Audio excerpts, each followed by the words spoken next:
Welcome back to the Tool Crib. Today I want to talk about the one feature that I believe that Leatherman should implement into all of their medium duty and heavy duty multi-tools moving forward, and that is going to be this particular pivot joint. Now this is the Leatherman Dark Side. It was one of the original Garage releases. This was the second release out of the Leatherman Garage, and it is the first time that we saw this particular pivot joint. So what it includes is a screw head with a Torx head screw.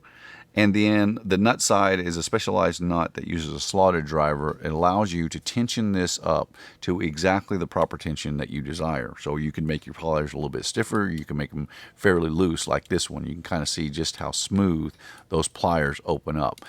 It is a really fantastic user experience to have that.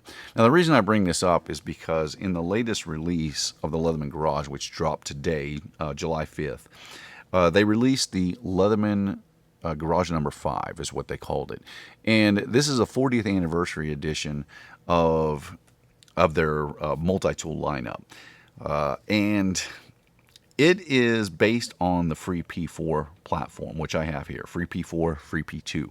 So they've incorporated this same pivot joint into a freestyle plier head as well. Now, one of the original problems that I had with this is one of the early P4s and early P2s, is that through moderate use, the pliers, just from some moderate testing on this, the one problem that I had with these two multi-tools is how stiff they became just after, I think I just used it to cut a little bit of hardwire, and I noticed that they stiffened up. And it was so bad to the point, if you go back to my testing of these multi-tools, that the handle would break over before the pliers would actually open up fully. I had to work this out a bit, and you can kind of see that it tries to separate out of its joint here before it actually gets the plier head open. They're very, very stiff. Now I think they've corrected this somewhat. It was a quality control issue early on, but the user experience with that, it really took away from the user experience of both of these multi-tools having to contend with that issue. It can be fixed, but it's a nuanced thing that it's just a nuisance is what it is.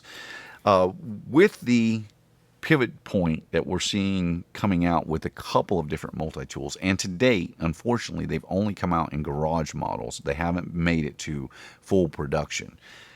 This is absolutely the feature that I think that Leatherman should incorporate moving forward, because I just wish you could feel how smooth this particular plier head is. The smoothest Leatherman I've ever used. The only thing that really comes close to it is some of the early Victorinox. I've had some Swiss tools and Swiss tool spirits that operated just as smoothly as this one out of the gate, but there was no adjustability to them. And then some of the later ones have not been quite as smooth, so it was kind of hit and miss. But at any rate, this is one thing that kind of sets Leatherman apart right now, is that they're the only ones incorporating this style of pivot into their plier heads.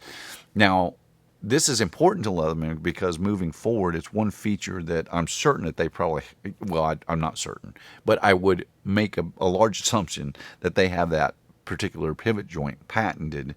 And as we're starting to see a lot of their multi-tools run their patents out, you're starting to see a lot of clones from their Surgeline, Wave, Crunch, all kinds of different multi-tools that are basically just being copied. And this is one thing that they can hold a patent on for the foreseeable future, the next 10 to 14 years, depending on what the patent is, that they could kind of set themselves apart from the other multi-tool manufacturers. Now, I don't know how much a particular manufacturer would have to change in that pivot point to make it their own. Obviously, screws and nuts are not patentable, I wouldn't think, but the combination of them should be to some degree. At any rate, this is the one feature that I truly believe Leatherman should use going forward, and I'd like to hear your thoughts. My name is Ben. You've been watching the Texas Tool Crib. I appreciate you watching. I'll see you in the next one.